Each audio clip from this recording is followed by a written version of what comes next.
ભારતમાં કાળી ચૌદસનું ખૂબ જ મહત્વ છે અને તે દિવાળીના તહેવારોનો એક ભાગ છે. તેને નરક ચતુર્દશી અને રૂપ ચૌદસ તરીકે પણ ઓળખવામાં આવે છે. મુખ્ય મહત્વ અને કથાઓ: અસુર પર વિજય અને નરક ચતુર્દશી. આ દિવસે ભગવાન શ્રીકૃષ્ણે નરકાસુર નામના રાક્ષસનો વધ કર્યો હતો.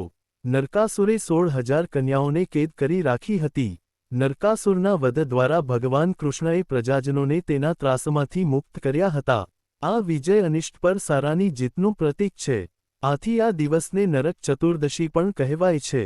આ દિવસે વહેલી સવારે અભ્યંગ સ્નાન, સુગંધિત તેલ અને ઉબટન સાથે સ્નાન કરવાનું મહત્વ છે, જે શુદ્ધિનું પ્રતીક છે અને નકારાત્મકતાને દૂર કરે છે.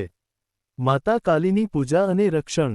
ખાસ કરીને ગુજરાત, બંગાળ અને અન્ય કેટલાક પ્રદેશોમાં આ દિવસે માતા કાલીની પૂજા કરવામાં આવે છે. માન્યતા છે કે માતા કાલીએ આ દિવસે દૈત્ય રક્તબીજનો સંહાર કર્યો હતો, જે દુષ્ટ શક્તિઓનો નાશ અને સકારાત્મકતાના વિજયનું પ્રતીક છે. ભક્તો માતા કાલીની પૂજા કરીને દુષ્ટ શક્તિઓ, નકારાત્મકતા, ડર અને અકાળ મૃત્યુના ભયથી રક્ષણ મેળવવાની પ્રાર્થના કરે છે.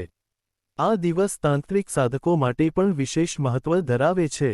યમરાજને દીપદાન. નાની દિવાળી. કાળી ચૌદસની સાંજે, સૂર્યાસ્ત પછી, મૃત્યુના દેવતા યમરાજને યમ દીવો કરવામાં આવે છે. એવું માનવામાં આવે છે કે આ દીપદાન કરવાથી અકાળ મૃત્યુના ભયમાંથી મુક્તિ મળે છે અને ઘરમાં નકારાત્મક ઉર્જા આવતી નથી. આ રિવાજને કારણે આ દિવસને નાની દિવાળી પણ કહેવાય છે. કકળાટ કાઢવાનો રિવાજ. ગુજરાતમાં આ દિવસે રાત્રે ઘરના કકળાટ, કલહ, ગરીબી કે નકારાત્મકતાને દૂર કરવા માટે એક વિશેષ રિવાજ કરવામાં આવે છે. ઘરેલું ગૃહિણીઓ કાણાવાળા વડા કે તળેલી વાનગીઓ બનાવીને ઘરની નજીકના 4 રસ્તે મૂકી આવે છે, જેને કકળાટ દૂર કરવાની ક્રિયા માનવામાં આવે છે. માન્યતા છે કે જેટલું તેલ બળે, તેટલો કકળાટ ટળે. રૂપ ચૌદસ. કેટલાક ભાગોમાં આ દિવસને રૂપ ચૌદસ પણ કહેવામાં આવે છે. આ દિવસે સ્ત્રીઓ સુંદરતા અને સારું સ્વાસ્થ્ય જાળવી રાખવા માટે ધાર્મિક વિધિઓ અને સ્નાન કરે છે.